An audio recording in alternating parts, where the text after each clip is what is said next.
Yeah, and I think that there's some people that are definitely, I would consider myself probably liberal to left, but definitely have some moderate views as well. And I think there's some folks that definitely can relate to some of the decisions that were made and can have some sympathy for some of the Republican leadership necessarily. They might not necessarily like the one that's currently in office, but they can definitely see some things that Bush did. And there's even some things that I'll even go as far back as dating myself, Nixon. There were some things that he did business-wise that I thought were very wonderful. You know, he definitely was stupid in terms of Watergate in my mind, but you know, in terms of supporting our businesses, I can say that he actually did have some initiatives that were aimed at trying to help minority businesses during the time that he was in office. So there have been some people on the other side of what I consider myself that I could at least see some of what they were trying to do and might understand it and even support some of it. But you know, as a general rule, they're not my favorite people, but in terms of their politics, but I can definitely support some of what they did. Now, coming to that, though, and I want to go a little bit full circle, but you also got involved in politics to some degree because you were working with a Buffalo person. I believe it was the first. I did. The first African-American mayor of the city. Okay. So that's been the first. I was in law school. You have to understand, I left Buffalo and, you know, I had my career in the military.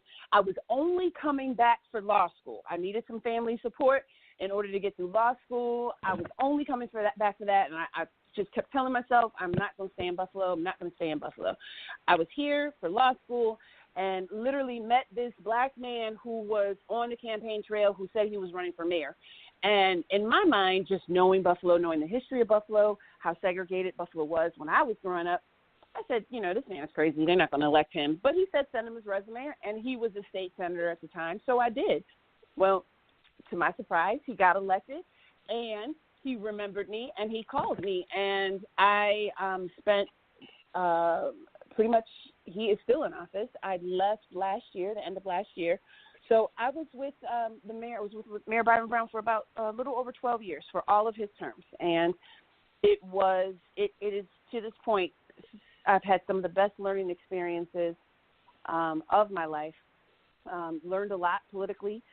Got involved locally, politically, obviously. 2 elections, re-elections, and also to come full circle, to use your term.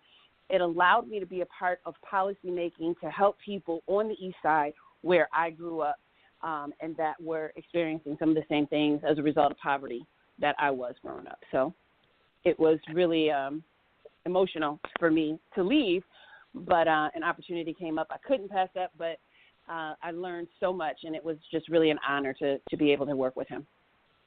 Yeah, you know, it's really been amazing just watching some of the political things that are going on these days and everything. Because I was actually just thinking about how I was talking to Dean before you got on the call. We just had a film festival at one of the cultural centers that I work at and everything. And they were actually following, I believe it was with the gentleman in Virginia who was running for state senator. He actually lost his election and everything, but they were following him on the campaign trail. And I was thinking my mom ran for Secretary of State back in 94, I believe we figured out when we were having a conversation a couple of days ago, and she ran for Secretary of State, which is a state office, and some of the same issues that I imagine your candidate went through, some of the same issues that this senator went through, that I think he was running last election, so that would have been 2016, were some of the same issues in terms of building your coalition, in terms of people making promises and not following up on the promises, and just all these other kind of road blocks that happened to particularly our candidates that were happening back in 94, and even if we want to go back to Shirley Chisholm when she ran for president, we're back in the 70s. So it's just amazing that these roadblocks are still in place, and we're supposed to be in a new millennium. Yeah, Shirley Chisholm is my soarer, was my soarer, and you're absolutely right, but we're still dealing with them. And one of the things that I think are prevalent is what I call the double standard for people of color and people who are not of color in terms of holding people accountable or the things you will look at. There are certain things that current elected officials who are not of color that they do, that if it was a person of color, especially a man of color, was doing it, there would be no way that they'd be able to still be in office and still have the support that these people have. So there's always a double standard. My grandmother used to always say to me, we can't do what they do. And I never quite understood it until I got a little older in politics. Yeah, I'm thinking about even like the current person sitting in office that there's been tweet storming left and right, and I'm thinking to myself, I'm like, if somebody else had tried to do, like even the one that whose office he took, if they had tried to do that many Twitter accounts, there would have been all kinds of uproar. And he does it. It seems like he tweets just about once every 15 or 20 minutes. I don't know who's doing all his tweeting. It can't be him. But well, you can clearly see he's doing all his tweeting. I love the one from today where he said, "Save the date, July 4th. There's going to be a huge celebration that you've never seen before," and people were just making fun of him, like, "Save the date, December 31st. We are going to celebrate, New Year's Eve," as if we don't have those things on our calendar. So, but and we have to go even beyond what he said, because what he actually said was, "Save the date. We're going to have entertainment. We're going to have food, fireworks. and we're going to have me." Me, the greatest, your favorite president. Right, your favorite president, me.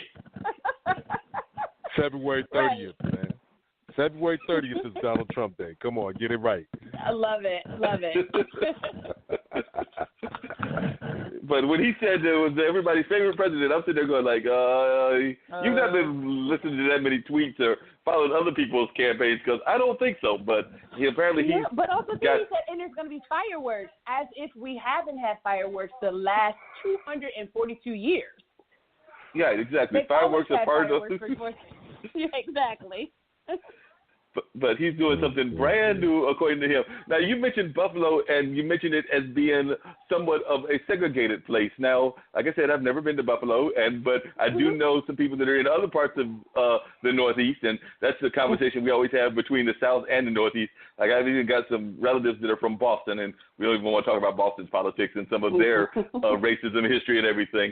But I think sometimes people forget about the fact that, yes, the North and the South fought in the Civil War, but there was racism, even historically speaking, in the North, and sometimes it was more of that institutional racism, which in my mind is even worse.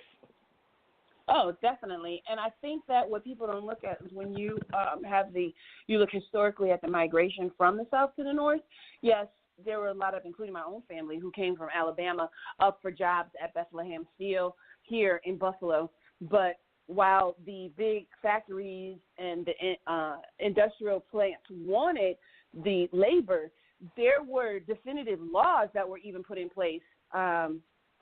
Like, you can't live here. You can live here, but that's the only place you can live. You can't live here. So we want you to come up and we want to exploit you for your labor.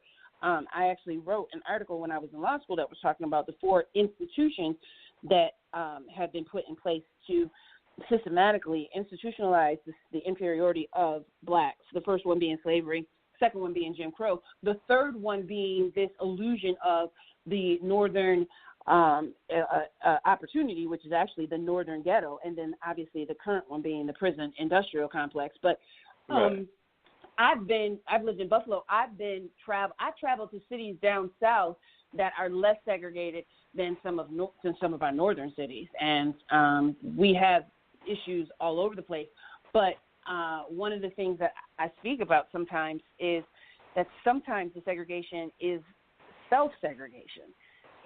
Because I was going to when you named the 4, I was actually thinking of a 5th one, because the 5th one is we are still caught up. I'm looking at your picture because I've got my computer lined up, and I'm a light-skinned, as like your own complexion and everything, and I'm looking at that picture and I'm thinking to myself, I'm like, well, we do the whole skin tone thing as well, and then sometimes we also get caught up in, not just the skin tone, but in the entirety of our heritage. So, because I have some relatives good hair, bad hair. Good hair, bad hair, whether you're Indian or not Indian, because I've got some family members that claim to be almost strictly Native. As far as they're concerned, they're only Native. Right.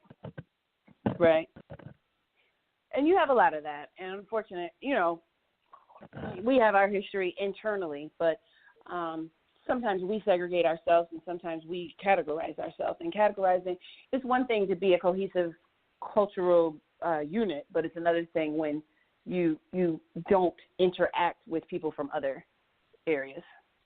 Exactly. No doubt about it. Dean, did I hear a bell? Yes, sir, you did. Don't go anywhere, Crystal, because I'm enjoying the conversation, and we still got an hour to go, but we have other guest callers, so let's see who else is calling. Okay. All right, we're going to bring the next person in just 1 second. Are you enjoying the smoothest conversation in podcasting? Straight Talk with Dean and Mark. Hi, this is DJ Smooth Jazz, syndicated radio host and co-owner of Portfolio Group LLC, your smooth jazz lifestyle and entertainment group with offices in Durham, North Carolina. Portfolio Group LLC specializes in promoting the lifestyle of smooth jazz listeners with the promotion of smooth jazz events and the distribution of African American owned wines. For more information, portfoliogroup.llc.com, or you can swing by my secondary site, djsmoothjazz.com. Now back to Straight Talk with Dean and Mark. All right, now we're going to bring in Mr. Wayne Adams to the show. Good evening, sir. Thank you for calling Straight Talk with Dean and Mark. You are now on the line. How y'all doing? I'm doing good. Right. Wayne no problem, Mr. Adams. Name, and mine's actually Wayne Thomas Adams III, but everybody calls me Trey, so that's what I would like to be called. And I probably should have said that to y'all in a message, but it's all good. It is all good. Well, we appreciate you calling, Trey. And Trey, you know, we always love having different people call in, and we're actually talking to Crystal, who is also a motivational speaker. And I know part of what you do is you talk about motivational speaking as well. So if you'll just share with us a little bit, and maybe we can find some common ground as to how both of y'all are motivational speakers, as to how you got into motivational speaking. And like I told Dean earlier, we mostly have callers from what you would probably consider the liberal or the left spectrum, but we try to have a little bit of everybody, and I know that you also are a proud Republican member, so if you just share how you got into motivational speaking. How do you know I'm a Republican? I do my research.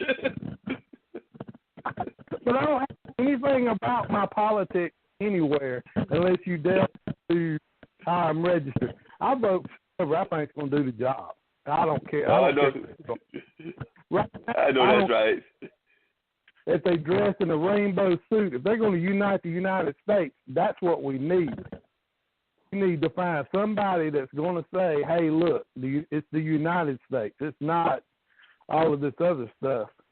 We need to find somebody that's going to bring us together, because right now we're so divided it's not even funny, and it's sad that we have let this happen to the strongest country in the world.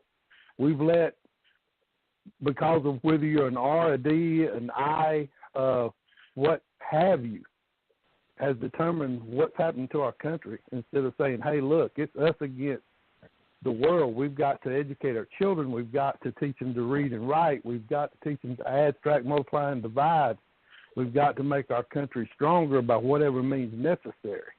And that's what got me into motivational speaking. I teach special education students, and I don't have enough education to talk to either one of y'all. After hearing y'all talk about going to law school, I could go to L. That would be it. That would be as far as I could get in law school. I probably would not even qualify on the LSAT to go to Billy Joe's Bar, Grill, and Law School. But anyway, I don't take I test well.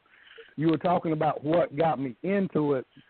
As I said, I'm a special ed teacher. I started working at inner city schools.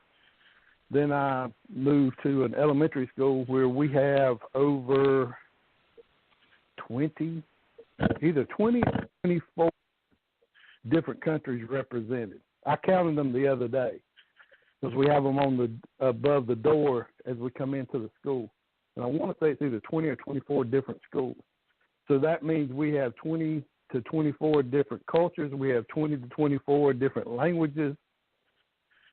And that's what got me into it, is I've got to figure out a way to motivate these kids to say, okay, I'm going to make something out of myself. I'm going to become something. I'm going to do something. I'm going to make a difference. And that's what I wanted to do. That was the way I was raised.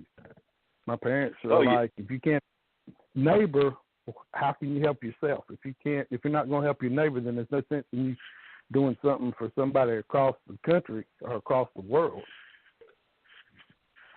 That's real true, and it seems like that's what a lot of folks are trying to do, is solve the problems, and haven't even got around to solving the problems on their local level, much less on a state or national level, and then they're trying to go and dictate in other countries and things of that nature. I've think sometimes we need to stay out of other countries' politics